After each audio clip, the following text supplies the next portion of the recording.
69 years पुगिसक्नुभयो क्या, लगभग 69 वर्ष पुगिसक्नुभयो। अब 70 लाग्नु हुँदैछ चाँडै। तर यो एजमा पनि उहाँ एक्सर्साइज गर्न आउनुहुन्छ। उहाँ एक्सर्साइज गर्न आउनुभयो अहिले 3 वर्ष भयो र उहाँसँग चाहिँ एउटा समस्या थियो, जो मैले प्यारालाइसिसको कुरा गरेँ। उहाँको भन्दा ठुलो समस्या थियो कि उहाँसँग लगभग 25 देखि 30 वर्षदेखि कन्टिन्यू उहाँले चाहिँ सुगरको दबाई खानुहुन्थ्यो अनि इन्सुलिन पनि गर्नुहुन्थ्यो र अहिले चाहिँ उहाँ हामीसँग आउनुभएको 3 वर्ष भयो, लगभग 1.5 वर्ष जति भयो उहाँले कम्प्लिटली सुगरको दबाई छोड्नु भएको जस्तो लाग्यो उहाँलाई। र बिचमा आएर उहाँसँग त मात्रै समस्या नभएर उहाँको ब्याक पेन, बाम होइन सर, अरू धेरै समस्या थियो र उहाँले चाहिँ अहिले तपाईँहरूले देखिरहनु भएको छैन, उहाँ आजै मात्रै आउनु हुँदैछ र उहाँ चाहिँ 2 देखि 3 महिना भयो हामीसँग ग्याप हुनुभएको बिकज अफ उहाँको हेल्थ इस्युको कारणले गर्दाखेरि।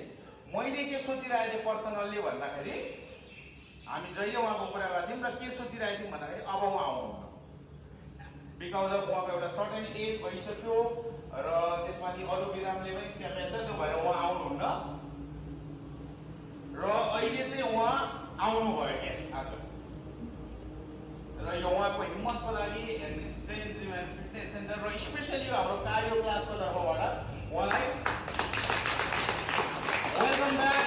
र वेलकम ब्याक चाहिँ हामीले आज उहाँलाई खाना नउडाइकन गर्न नसक्ने भएको कारणले मैले 2टा खाना ल्याएको छु र हाम्रो लक्ष्मी सर र युवराज सरलाई प्लिज अगाडि आएर र टङ्क सर अगाडि आएर यो खाना लिएर सम्मान गरिदिनु हुन अनुरोध गरेँ।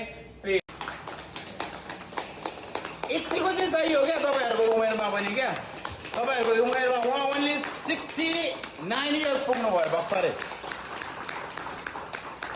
उहाँ चाहिँ हाम्रो पहिलो व्यक्ति हुनुहुन्छ जो 69 इयर्स पुग्नु भएको छ र एकजना आमा हुनुहुन्छ, उहाँ पनि प्यारालाइसिस हुनुहुन्छ, उहाँ चाहिँ 67 इयर्स पुग्नुभयो।